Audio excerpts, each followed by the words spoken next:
I never thought a simple phone call would destroy everything I believed about my daughter. But that's exactly what happened on a Tuesday afternoon while I sat in my favorite armchair, the one with the worn armrests that Amanda used to climb on when she was little. The phone rang around 2 o'clock. I picked it up and heard Amanda's voice, bright and cheerful as always. "Hi, Dad. Just calling to say goodbye before we head to the airport." "That's my girl," I said, smiling. "You and Kyle have a safe trip to Austin. When do you get back?" "2 weeks from today. Don't forget to take your blood pressure medicine, okay? I worry about you." "I'm 72, not 92. I can handle my pills just fine." We chatted for another minute about her trip, some real estate conference Kyle wanted to attend.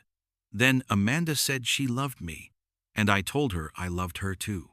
I heard a rustling sound, then silence. I assumed she'd hung up, so I started to put the phone down on the side table. That's when I heard her voice again, distant and muffled. I brought the phone back to my ear, confused. "Amanda? You still there?" But she wasn't talking to me. She must have put the phone in her purse without ending the call. I could hear car sounds, doors closing, the rumble of an engine starting. I was about to hang up when I heard Amanda speak again, clearer now. "Okay, we're alone now. We can talk freely." Kyle's voice came through next. "Did he suspect anything?" "Not at all. Dad's so trusting, it almost makes this too easy." My hand tightened on the phone. Something in her tone made my stomach twist. "So we're really doing this?" Kyle asked. "We don't have a choice," Amanda replied. "Your debts aren't going away, and my commission from last month barely covered our mortgage. We need that money, Kyle." I know. But your dad—" "My dad will be fine," Amanda interrupted, her voice cold in a way I'd never heard before. "Actually, he'll probably be better off. Those nursing homes have activities, other people his age. He's lonely in that big house anyway." "Nursing home?" I sat up straighter, my heart beginning to pound. "The place you found, it's decent though, right?" Kyle asked. Amanda laughed, but it wasn't her real laugh. It was harsh, calculating. "It's fine. It's not the Ritz, but it's clean, and the staff seemed competent. More importantly, it's cheap. We need to save as much of the house money as possible." "And you really think we'll get $890,000? Maybe more. That neighborhood has gotten popular. Young families are buying up everything. The realtor I talked to said we could list it the day after we get back from this trip. We just need to move fast, once Dad's settled in the home." I couldn't breathe. My own daughter, my Amanda, the little girl I raised alone after her mother died, the girl I worked 2 jobs for, put through college, walked down the aisle. She was planning to take everything from me. "What if he fights it?" Kyle asked. "He won't.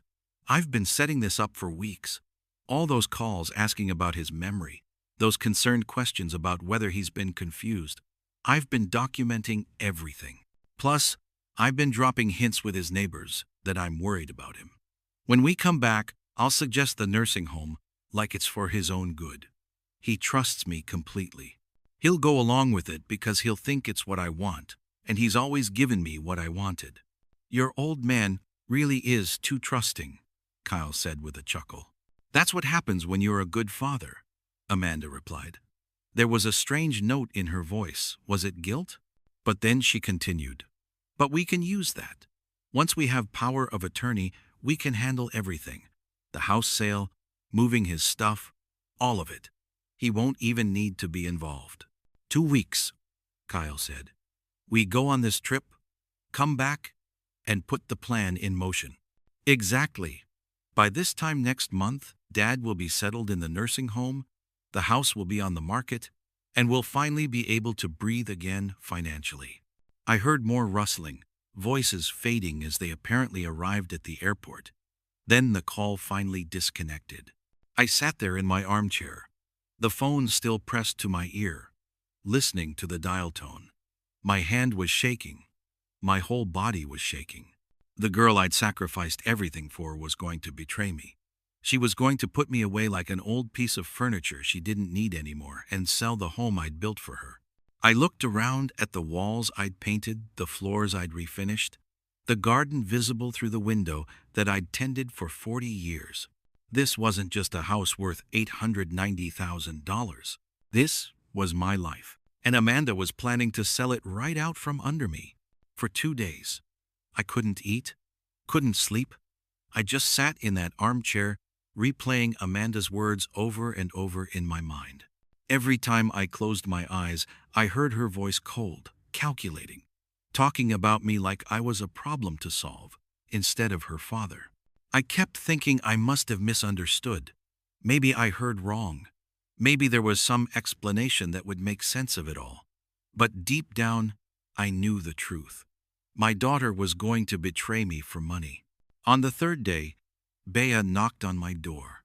She'd been my neighbor for 35 years, ever since she and her late husband moved in next door. She took one look at me and pushed right past into the house. "Gerald Thompson, you look terrible. What's happened?" "Nothing, Bea. I'm fine. Don't you lie to me. I've known you too long." She sat down on my couch and crossed her arms. "Talk." I tried to hold it in. The shame of it was too much, admitting that my own daughter saw me as nothing more than a piggy bank to break open. But Bea just sat there, patient and stubborn, and finally the whole story came pouring out. The phone call. Every word Amanda and Kyle had said. The nursing home. The house sale. All of it. When I finished, Bea's face was red with fury. "That ungrateful, selfish, how dare she, after everything you've done for that girl. Bea, please." "No. You worked yourself to the bone for Amanda. Double shifts at the post office and weekend jobs. You missed sleep, missed meals, missed everything so she could have a good life. And this is how she repays you? She's still my daughter. Then act like her father and put a stop to this." Bea stood up, pacing. "Call her right now. Tell her you know everything. Tell her she should be ashamed of herself." "And then what?" I asked quietly. "She'll deny it. Say I misheard. Or she'll cry and apologize and promise she wasn't really going to do it. But nothing will change, Bea. She'll just be more careful next time. More secretive." Bea stopped pacing and looked at me. "So what are you going to do?" That was the question, wasn't it? I'd been asking myself the same thing for 2 days. I don't know yet. But confronting her won't work. I need to think. That night, I couldn't stop the memories from flooding back. Amanda at 6 years old, crying because the kids at school made fun of her lunch. I'd started waking up early to make her special sandwiches cut into shapes. Amanda at 16, heartbroken over her first boyfriend. I'd stayed up with her all night, letting her talk and cry. Amanda at 22, graduating college, hugging me so tight and whispering, "I couldn't have done it without you, Dad." When had things changed? When had I become disposable to her? By morning, I knew what I had to do. I wouldn't confront Amanda. I wouldn't give her a chance to lie, or manipulate, or make excuses. Instead, I would let her think her plan was working perfectly. And while she thought she was winning, I would make sure she could never take anything from me. I called Mr. Chen's office as soon as it opened. "I need to see you today. It's urgent." 3 hours later, I sat in his office, a place I'd been dozens of times over the years for simple things, updating my will, handling paperwork when my wife died. Chen had always been more than my lawyer. He was a friend. I told him everything. His expression grew darker with each detail. "Gerald, I'm so sorry. No father should have to hear that from their child. Can you help me?" Chen leaned forward, his eyes sharp. "What exactly do you want to do?" "I want to protect myself. And I want to make sure Amanda understands what she's done." Chen nodded slowly. "The house, we can put it in a trust immediately. Once it's transferred, she won't be able to touch it, even with power of attorney. The trust can be structured so you maintain control during your lifetime. But she can't force a sale. How long will it take? I can have the paperwork ready by tomorrow. We'll backdate the transfer to before this conversation with Amanda ever happened. Legally, the house won't be yours to sell anymore. It'll belong to the trust. And if she tries to fight it, she can try, but she won't win. The law is clear. If you're of sound mind when you create the trust and Gerald, you're sharper than most 40-year-olds I know, then the transfer is valid. Relief washed over me, the first I'd felt in days. Thank you, Chen. There's one more thing, he said gently. What about after? What about your relationship with Amanda? I looked out his office window at the city beyond. I don't know if there will be a relationship after this, but I can't let her do this, Chen. I won't. Then let's get started. The paperwork was finished within a week.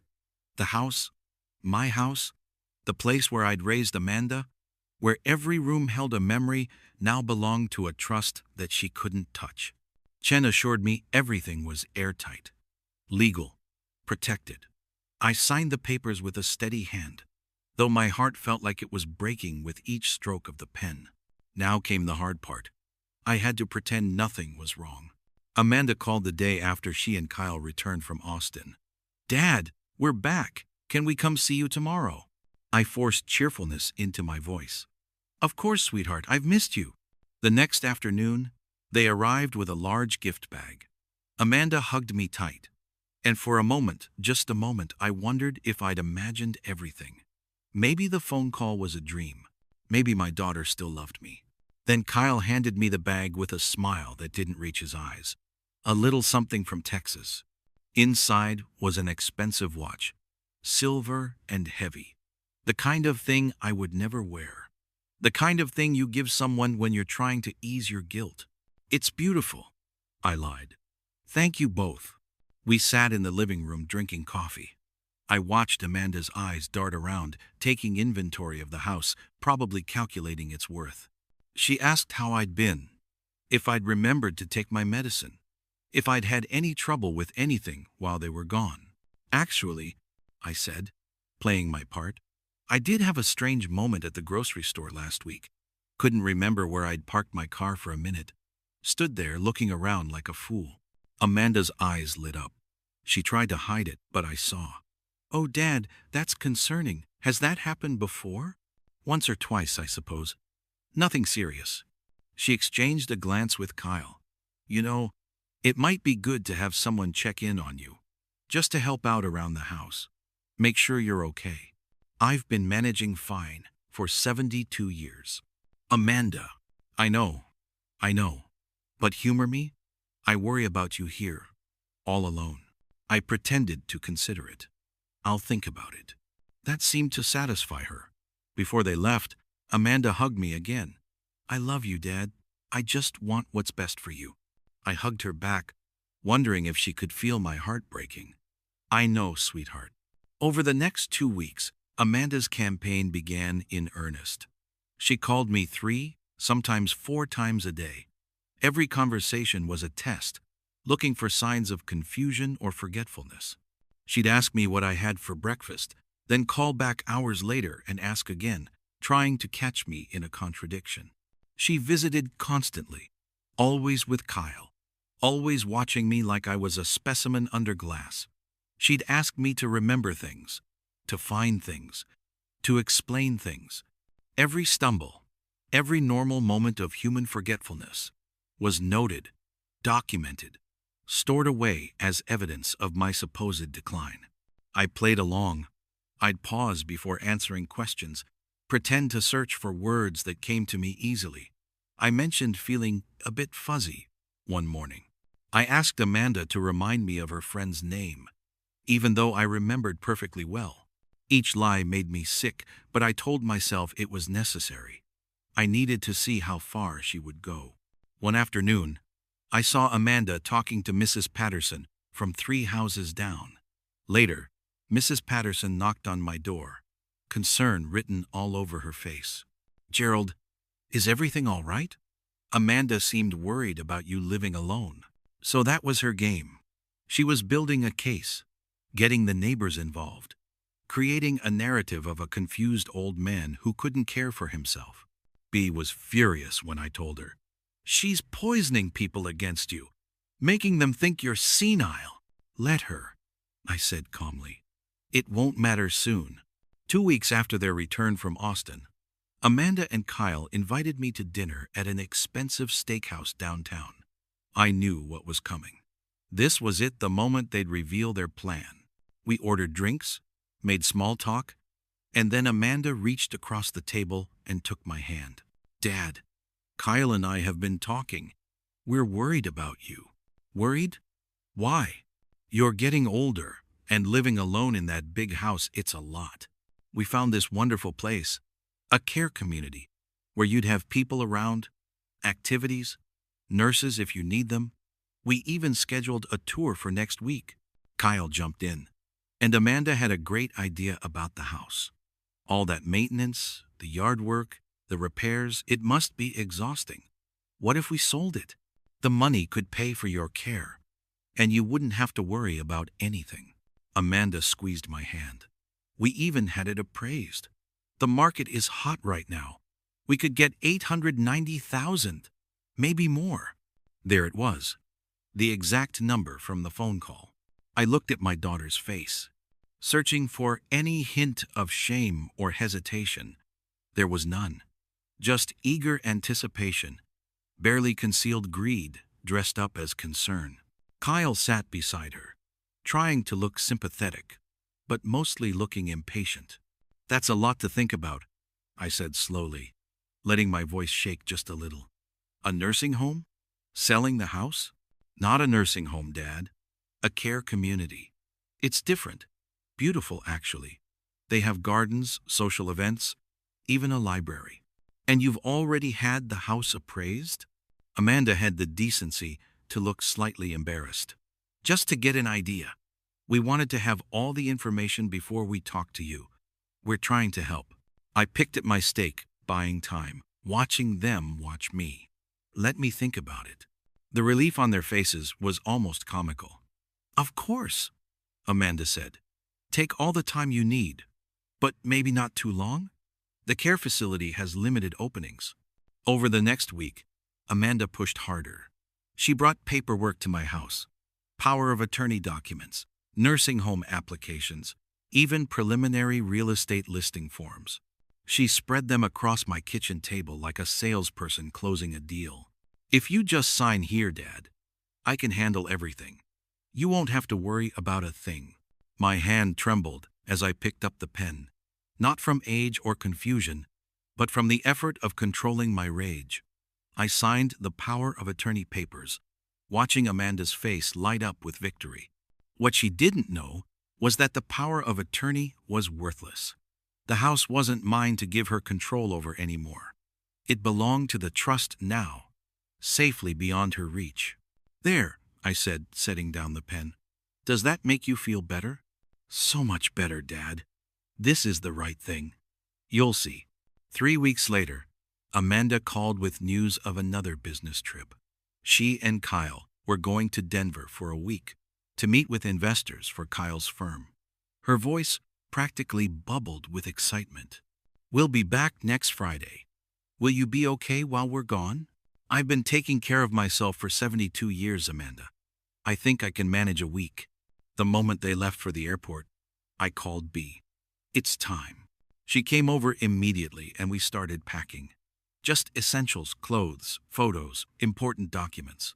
Jen had found me a small apartment across town, temporary but comfortable. By evening, most of my personal belongings were loaded into B's car. "Are you sure about this?" she asked. "I've never been more sure of anything." That night, I sat at my kitchen table and wrote the letter.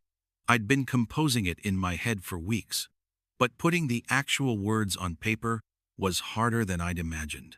My hand shook. Tears blurred my vision, but I kept writing. I wrote about the phone call, about hearing every word of their plan. I wrote about the years I'd spent raising Amanda alone, the sacrifices I'd made, the love I'd poured into being her father.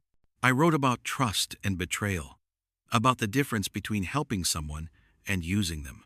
And then I told her the truth about the house. How it was in a trust now. How the power of attorney she'd tricked me into signing was meaningless. How there would be no sale, no $890,000, no solution to Kyle's debts. I ended with the words that had been burning in my chest since that terrible phone call. You sold your father for $890,000. I hope it was worth it. I sealed the letter in an envelope and wrote Amanda's name on the front. The next morning, a locksmith arrived. He changed all the locks on the house, front door, and back. The keys he gave me felt heavy in my palm, like they carried the weight of everything I was about to do. I spent one last day in the house, walking through each room, touching the walls, remembering Amanda's bedroom, still painted the pale yellow she'd chosen when she was 12. The kitchen, where I'd made thousands of meals. The living room where we'd watched movies together. Where she'd done her homework at the coffee table. Where I'd rocked her to sleep when she was small and scared after her mother died.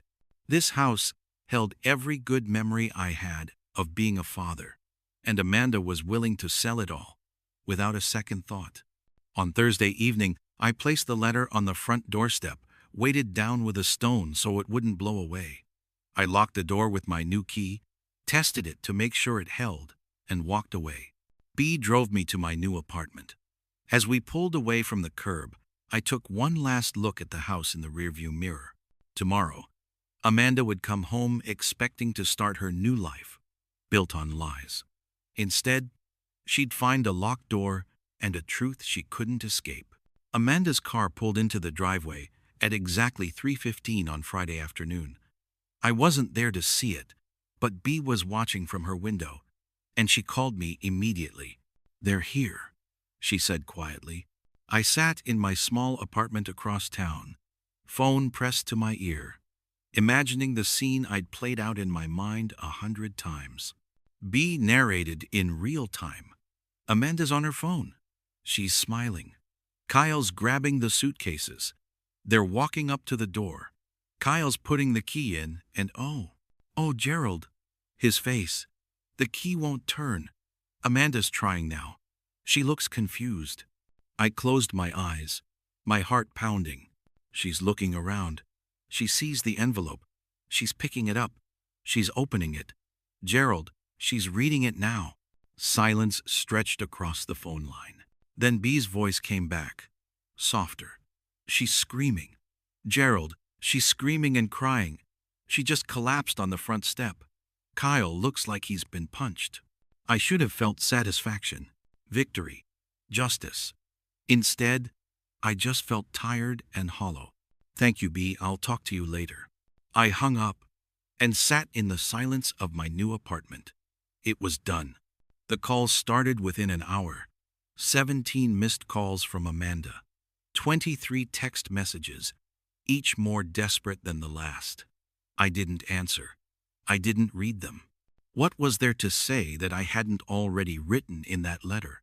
Through B and other neighbors, I heard pieces of what happened next. Amanda and Kyle sat on that doorstep for hours. Neighbors walked by, some stopping to ask if they needed help. Amanda was apparently too hysterical to explain. Eventually they left, but Amanda's car was spotted on my street several times over the following days, just parked across from the house, with Amanda sitting inside, staring at it. 2 weeks passed, then a month. I settled into my new routine. The apartment was small but clean. B visited often, bringing food and company.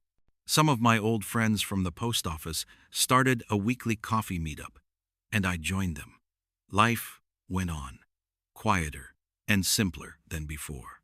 I heard through neighborhood gossip that Kyle's business was failing. Something about debts catching up with him, investors pulling out. Amanda had apparently tried to contest the trust, but Chen had assured me she had no legal ground to stand on. The house was untouchable. 3 months after that Friday, a letter arrived. Not a text, not an email, but a real letter on cream-colored stationery. that I remembered buying for Amanda years ago when she went to college. I almost threw it away unopened. But something stopped me. Inside, Amanda's handwriting covered 3 pages. Her writing was messier than usual, words crossed out and rewritten. It wasn't a defense or an excuse. It wasn't a plea for forgiveness she knew she didn't deserve.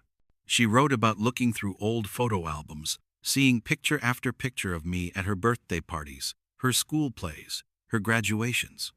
Always there, always smiling, always proud. She wrote about realizing what she'd had a father who loved her unconditionally and how she'd destroyed it for money she never even got. She wrote about Kyle leaving her last week, unable to handle the financial pressure without the house sale to bail him out. She wrote about losing her real estate license after a complaint about ethical violations. She wrote about sitting in her car outside the house, remembering every room, every corner where I'd been her father. The letter ended simply, "I'm sorry, Dad. I hope you can be happy, even if it's not with me." I read it 3 times. There were tear stains on the paper, hers, definitely, but by the 3rd reading, some of mine too. Did I forgive her? I didn't know. Maybe someday. Maybe never. The trust was irrevocable. The house would eventually go to a charity Chen had helped me select, one that helped elderly people avoid financial exploitation by family members. Amanda would never get a penny from it. But sitting there with her letter in my hands, I realized something. I'd spent 3 months learning to live without my daughter, learning to protect myself, to put my own well-being first. At 72 years old, I'd finally learned that love shouldn't cost everything. My phone buzzed. A text from B. "Dinner tonight? Mario's at 6. My treat." I smiled and texted back, "I'll be there." That evening, I walked to the restaurant through the cooling autumn air. B was already at a table with 2 other friends from the neighborhood. They waved when they saw me, their faces lighting up with genuine warmth. I sat down among people who cared about me, who valued me, who didn't see me as a problem to solve or an asset to liquidate. Amanda's letter was still in my pocket. I'd keep it, I decided, not as forgiveness, not yet, but as a reminder of what I'd lost and what I'd learned. The waiter came to take our order. B was telling a funny story about her grandson. Someone laughed. I found myself laughing too. My life looked different now, smaller in some ways, but it was mine, built on truth instead of obligation, on respect instead of manipulation. I'd spent 50 years being Amanda's father, sacrificing everything for her happiness. Now, finally, I was learning to be Gerald, just Gerald, and that was enough.